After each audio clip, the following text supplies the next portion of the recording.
Hello, my name is Tang, and I'll be doing the presentation on breaking into the game industry. So, the first question given to us today is, how do I get my games to be more fun and not just be tasks? Well, you can achieve this by being more creative with your games and how your games will represent these tasks that you will give to the player.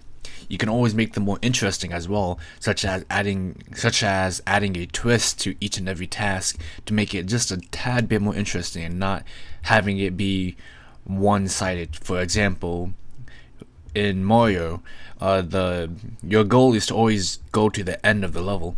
Now, what the creators of Mario did was add tiny little objectives in these tasks to make your task a little harder to do, which makes it a tad bit more fun.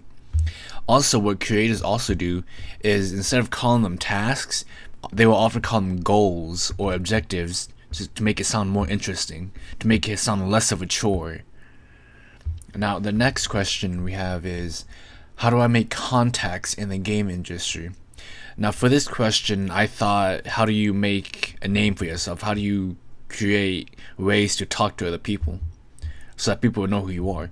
And there are different ways to achieve this. You can make a name for yourself, and this means creating a well-known game that people will know you for, or doing something that outstands other people in the game industry.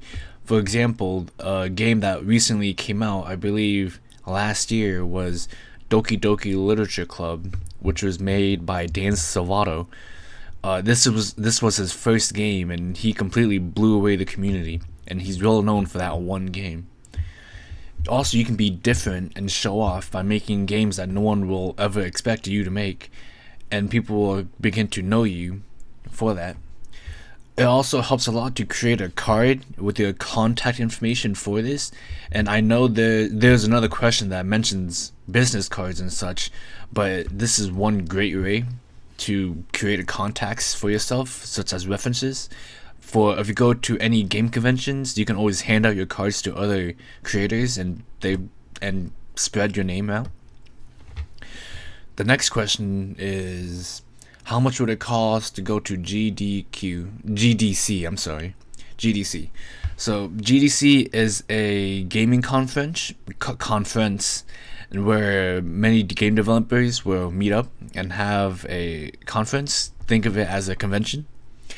And the minimum amount that you would need to go would be $149, not including taxes, because not including any food expenses or hotel expenses. And this is pre-ordering the ticket as well. So the ticket itself would be $149. So let's say we're at 100 of that for food and maybe 200 more for hotels. Now, pre-ordering means that you buy it online before the due date, and that would be the minimum to go. Now, the maximum that'd be a ticket is $2,449. $2,449, I'm sorry. And this allows you to have all access to the convention. Now, the minimum ticket would only have you as a guest at the convention. You could go and explore and talk to people, but you won't have the great access to everything at the convention. And the best way to afford this conference is by saving your money. Every little bit helps. It's the cheapest is $149 for a ticket, and that's the cheapest way to afford a ticket to the gaming convention conference. Sorry. The next question is, should I get my own business cards? What should be on them, and what do I do with them? Yes, I believe you should get a business card. You never know when you may or may not need it, because all these life is full of surprises. And on your business cards, you should always have your company name or logo, if you're affiliated with a company. Your first and last name, that's very important. Email and phone number, so that they have a way to contact you if needed. A website, if you have a website, it's always great to have a website so people can know where to reference you from. And then it's always great to have this tiny little sentence saying something very smart, on either the back or the bottom of your card. It's not necessary, it's not needed. I wouldn't put one on my card No, I would put one on my card because it gives them something to look at that's not generic on every other card.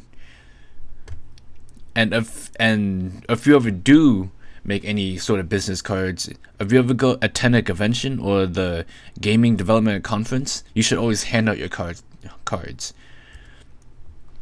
The next question is, when should I start networking? And this is the final question as well.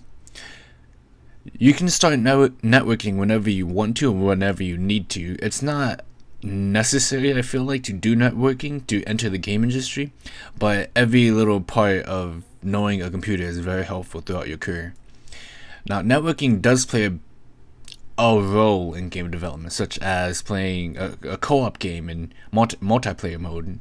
You'll need some networking skills to be able to work that out. But I still say that it's not the most important thing to learn when you're going to the game industry. And that's about it. Thank you for listening.